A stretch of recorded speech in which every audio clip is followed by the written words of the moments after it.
This is what I call fun. Oh yeah, sailing at its finest. Just hooning along, loving life. Until...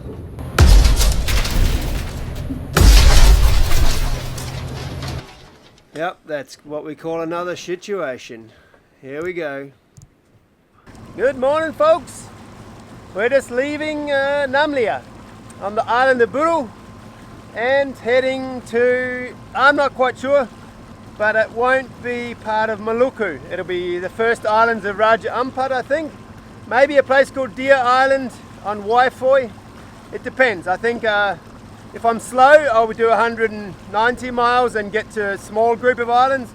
If I'm fast, I think it's 230 miles and I'll get to a better anchorage. But it depends, because the weather forecasters, 3 different models I've looked at, aren't agreed at all. So hard to know. Still, the current won't be against me and the wind won't be against me. But there might not be any wind, but if there is, it won't be against me. But if there is wind, it will be with me. So I might go good, or I might be motorsailing again, but who knows? This is Indonesia. Sailing, yeah, you don't do a lot of it here. You do a lot of motoring. Hopefully we'll have some wind, because so far on this trip we haven't done a lot of sailing. I think we had one good, really like 18-hour sail passage. The rest of it's been spotty at best. Anyway, had a pretty good stay in Namlia. It's only 3 days here, but it was quite nice. Met some nice people.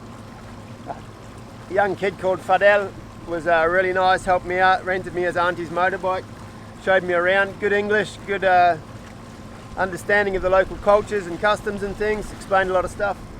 Real cool. Thanks, Fadel. Alright, let's see what today brings. Got the mainsail up, and we're just getting out of the harbour here, and we'll turn around on course.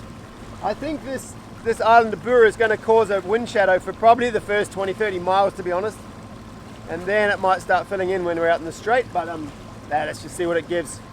We're heading in the right direction anyway, and the days are winding down. Marie and Eli, Marie's booking tickets today, I think, and stressing about the travel because it's going to be hard with her alone with Eli, but counting down the days till they get back.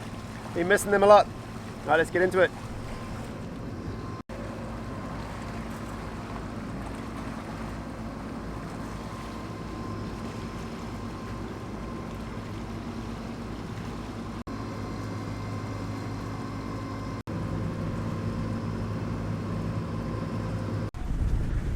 Right, we are hooking along pretty nicely right now.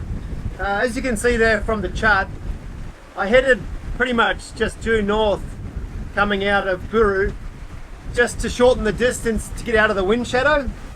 So if I'd have gone sort of on the direct course, it would have given another 10 miles of wind shadow, but we're about 15 miles north of Buru now, and it seems like we're out of the wind shadow. We're doing 8.5.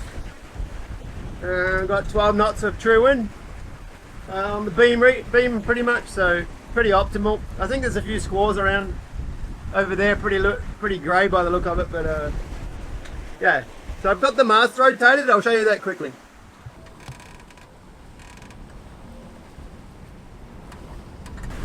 So it's not a very common thing, this rotating mast. It's only multi-hulls, and even then only performance multi-hulls. But it does make quite a big difference on how high you can point and just how fast you go. But it's sort of hard to explain, but I'll go and draw you a quick picture. Right, I'm not much of an artist, but I came inside and I'll try and explain this to you. And it's pretty simple really, when you see the picture anyway. Okay, so this one is a standard boat with a non-rotating mast. So we've got the wind coming from up here, true wind, 60, 70 degrees. We've got the mast pointing straight ahead where the boat's going. And we got the boom out here and the sail out here. So the wind on the windward side hits the sail nicely, perfectly, but it has to go around the mast to get to the back of the sail. You're basically just blocking the wind. Whereas if you can rotate the mast to the same plane as the boom, then yeah, you're just releasing the wind onto the sail how it's supposed to go. Plus the mast itself is actually increasing your sail area on my boat it's around 4 square meters, which is, I don't know, it's half a reef. So that's pretty easy, I guess, to figure that out for yourselves. It works up until about, you know, anything after a beam reach doesn't really, you don't really see much positive benefit from it. But pointing, you see a big benefit, a really big benefit, at least a knot in boat speed and a few degrees in pointing. And one thing I also found, one time in Australia, we had heavy winds and I was tired and we'd blown out the mainsail. I actually sailed for about 7 hours with no sail up, just with the rotated mast, and we were still doing 6 knots and about 30 knots of wind. So that's my fourth reef. You just rotate the mast and you can still get enough speed out of it to steer. So yeah, anyway, that's a little brief explanation of a rotating mast.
Right, breakfast time. Got myself some big pancakes. Thanks, Eric. Eric's my mate from America that bought these over in Lombok. Packet pancakes from America. Add some water. Too easy. We got some coconut sugar, gula aren, and then lots of fruit. And obviously you gotta have your peanut butter on pancakes. Couldn't do this on a monohull. Cook, sit here, all the stuff on the table. We're doing 10 knots. Gotta love catamaran life.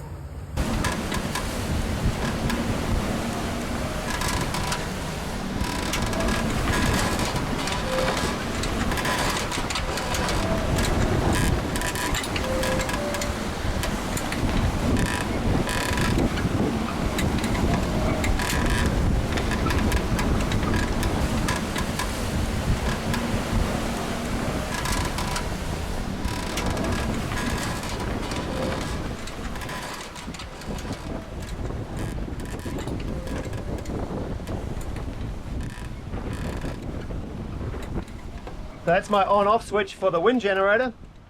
I have it off 98% of the time, but on a day like this with not much sun for solar and not running the engines, then the wind generator will just, basically it'll generate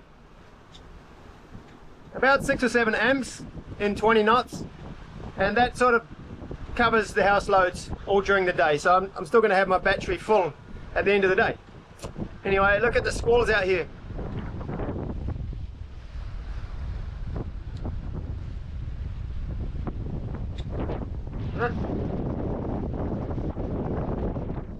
Up to 9 knots now. 9.2 boat speed in 14 knots true. It's not crazy, but it's a good cruising speed. And this angle I could easily have the screecher out actually, because 14 knots true is fine with the screecher. I sort of hold that up to, well, not by myself, but 18, 19 knots if there's 2 of us. Yeah, that's pushing it a little bit. And with squalls around, yeah, I'm best not to, especially solo. Start of the trip. Anyway, I'm going to get back to listening to podcast. I like listening to, I don't know, most of you probably don't know, but I used to be big into motocross when I was a teenager. I used to race championship in New Zealand. little bits and pieces here and there, and big into it. It broke a lot of bones in my body, but I loved it, and I still do.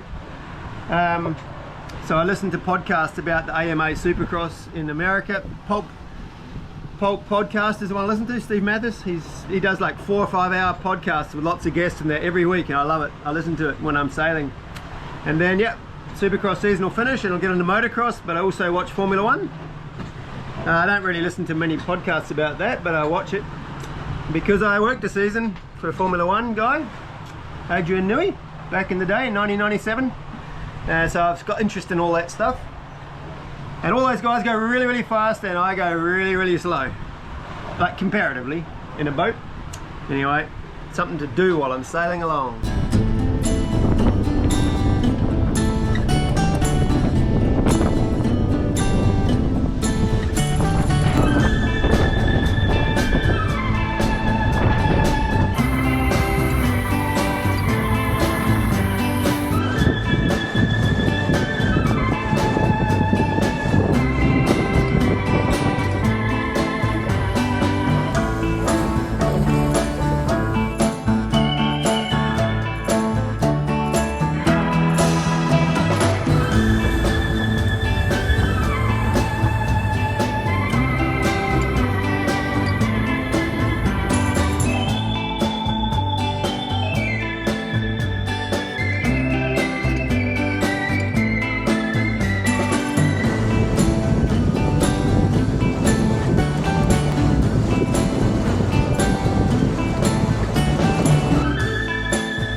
So we're cruising along, a bit slow now, but we had a good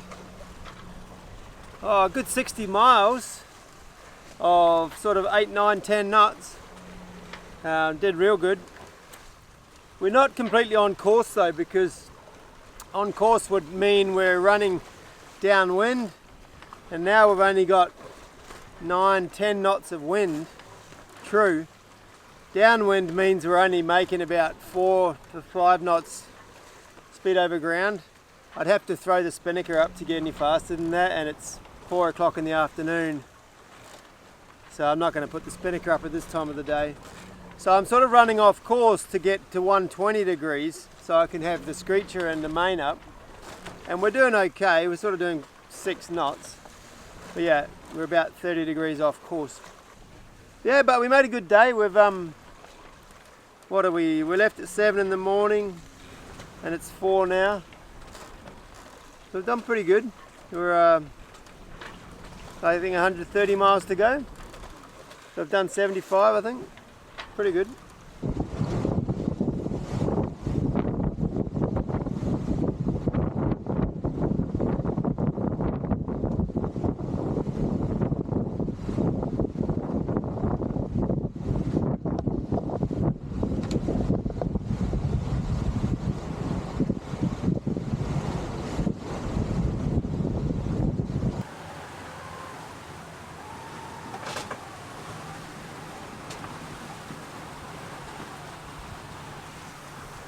She's a bit squally today.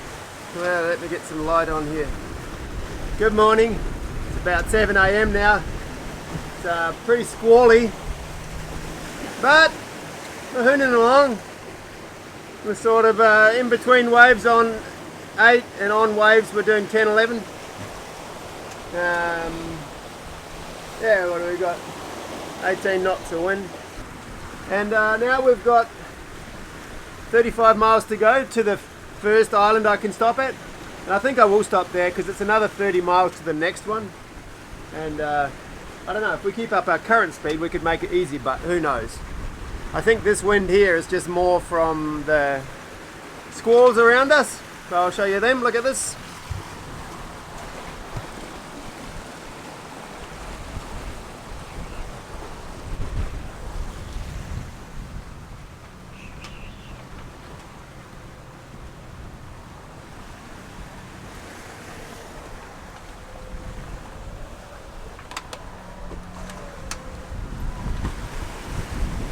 Yeah, so we're on, I've got the jib barber hauled out a bit further.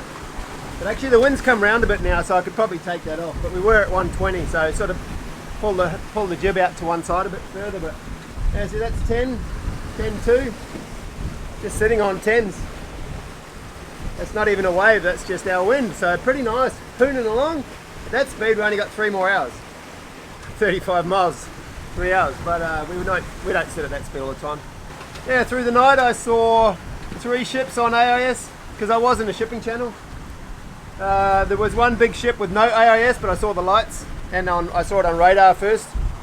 That was about 5 miles away.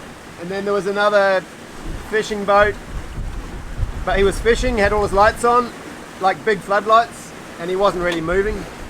But no AIS on him, but I was 3 miles away from him, so yeah, it was all good. Well, we're really hooning now. Whew. But yeah, so it was a good night, had lots of sleep. And now yeah, we'll get there soon.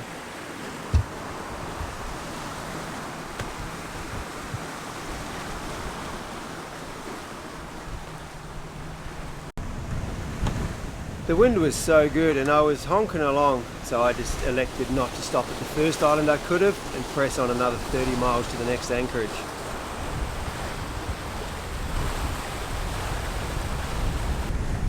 Not long after I came across a horrible scene. It sort of looked like a barge had come out and just dumped thousands of tons of rubbish into the ocean. It was about a mile of just solid trash.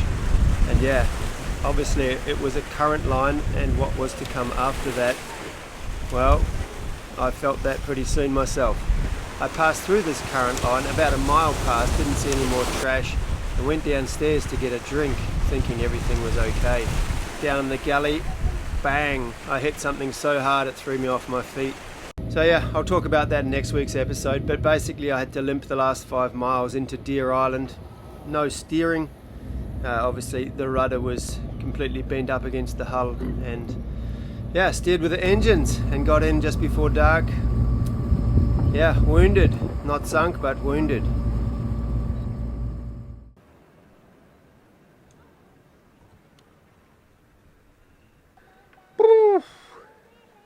Well, I made it to a safe harbour. Pretty tired. I got here a couple of hours ago, but had some other things to do first before I talked to the camera. You see down here, I don't know if you can see that thing down there. It's pretty dark, but it's one of my rudders. We're doing 10-11 knots and hit a massive log really hard. Threw me off my feet, I went flying. I first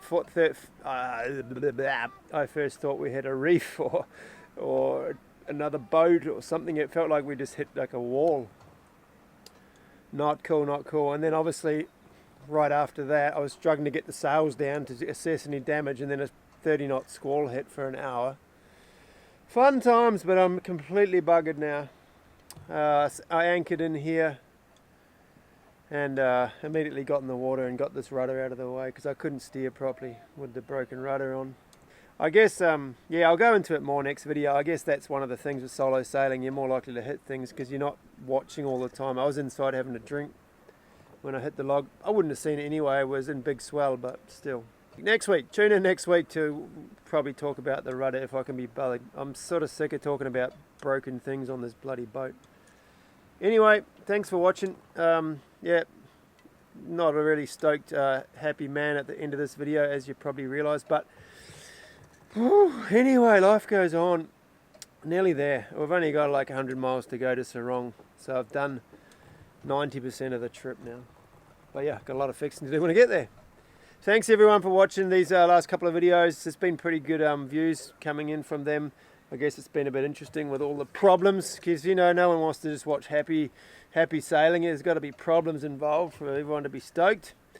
And yeah, anyway, lots of cool comments. Thank you guys. Some of you guys have chipped in some cash to help out with the repairs and stuff. That's been amazing. Really, really cool. Again, all you patrons, can't thank you enough for all your support and your help, motivation, inspiration for us to keep making these videos. And also on PayPal, you guys are pretty cool too. Eric, obviously you gave us a big extra donation for yeah, for when I broke the engine mount. So thank you, mate. Thanks very much. We'll see you next week. Bye bye.